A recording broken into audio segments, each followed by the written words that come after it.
বিপদ যে কিভাবে মানুষের জীবনে আসে একদমই বুঝে ওঠা যায় না। আর বিপদ থেকে মুক্তি হওয়ার উপায় কিন্তু আপনাকে কেউ বলবে না, অথচ দোষারোপ করতেও কেউ ছাড়বে না। আসলে একটা সাজানো গোছানো সংসার দেখতে আমাদের যতটাই না ভালো লাগে, সেই সংসারটা গুছিয়ে রাখাটা কিন্তু ঠিক ততটাই কঠিন একটা কাজ।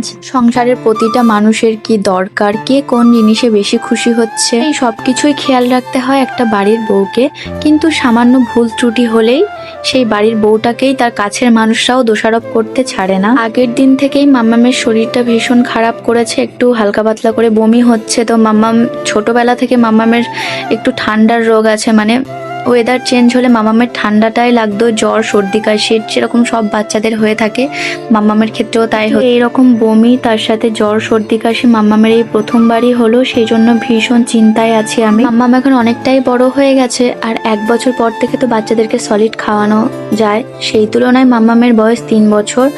এখনো বাইরের খাবার দাবারও খায়, তবে আমি ওকে যতই হেলদি খাবার খাওয়ানোর চেষ্টা করি না কেন, ধরো বাইরে থেকে কোনো লোকজন এলো, ওকে দেখতে এলো, বা আমার বাড়ির কোনো লোকজন এলো, আমার মা এলো, তখন ওরা আদর করে মাম্মামকে বাইরের খাবার খেতে দেয়। আর আমি যদি তখন ওকে বারণ করি যে বাইরের খাবার তুমি খেও না, তখন মাই ওর কাছে ভীষণ খারাপ হয়ে যাবে, আর বাইরের মানুষগুলোই ভালো হয়ে যাবে। কিন্তু মা কখনোই চায় না যে বাচ্চার শরীর খারাপ হোক বা বাচ্চা অসুস্থ থাকুক, কারণ বাচ্চা অসুস্থ থাকলে সব থেকে বেশি কষ্ট কিন্তু একটা মায়েরই হয়। আর বাচ্চারা অসুস্থ থাকলে তো তারা ঘুমাতেও চায় না, ঠিক টাইম মতো খেতেও চায় না, মানে সব কিছুতেই অনীহা, একদমই কোনো কিছুই খেতে চায় না।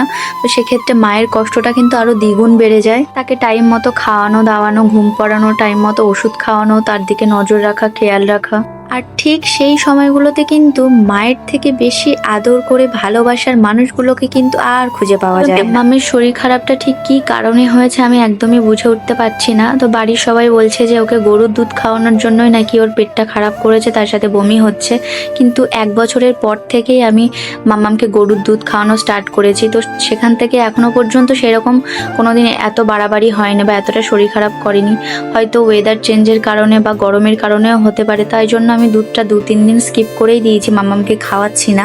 আসলে ভালো মন্দ যাই হোক না কেন, বাচ্চা অসুস্থ হলে কিন্তু সম্পূর্ণ দোষটা মায়েদের ওপরেই পড়ে। তো মাম্মামকে এখনই যাই খাওয়াতে যাচ্ছে, ও কোনো কিছুই খেতে চাইছে না। তবে এই টাইমটাতে কি খাওয়ালে একটু ভালো হয় বা খেতে পারবে ও, বা ওর শরীরের জন্য ভালো, আপনারা যদি কেউ জেনে থাকেন অবশ্যই কমেন্টে জানাবেন।